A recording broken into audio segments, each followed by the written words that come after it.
नमस्कार। प्रस्तुत रहेगो देवी गीत।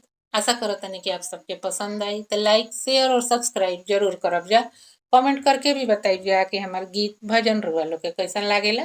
धन्यवाद। ओढ़ेलु चुनर लाले लाल जेह में सोनावा के होता रे मैया। ओढ़ेलु चुनर लाले लाल जेह में सोनावा के होता ओ मैया। ओढ़ेलु चुनर लाले लाल जेह में सोनावा के होता।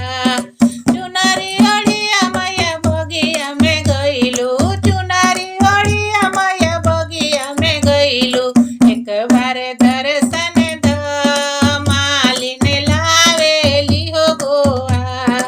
एक बार दर्शन द मालिन लावेली हो गोहा ओ मैया। ओढ़ेलु चुनर लाले लाल जेह में चमकेला होता ओ मैया। ओढ़ेलु चुनर लाले लाल जेह में सोनावा के होता।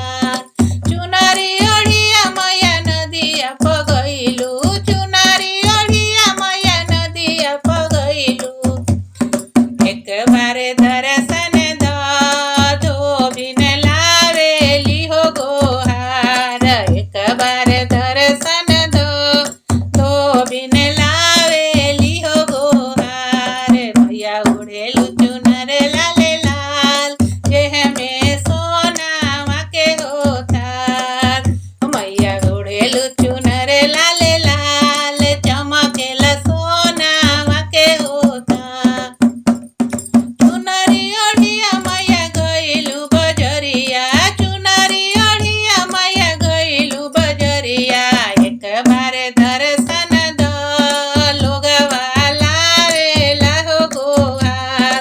एक बार दर्शन द लोगवा लावेला हो गोहार ओ मैया। ओढ़ेलु चुनर लाले लाल जेह में सोनावा के होता ओ मैया। ओढ़ेलु चुनर लाले लाल चमकेला सोनावा के होता।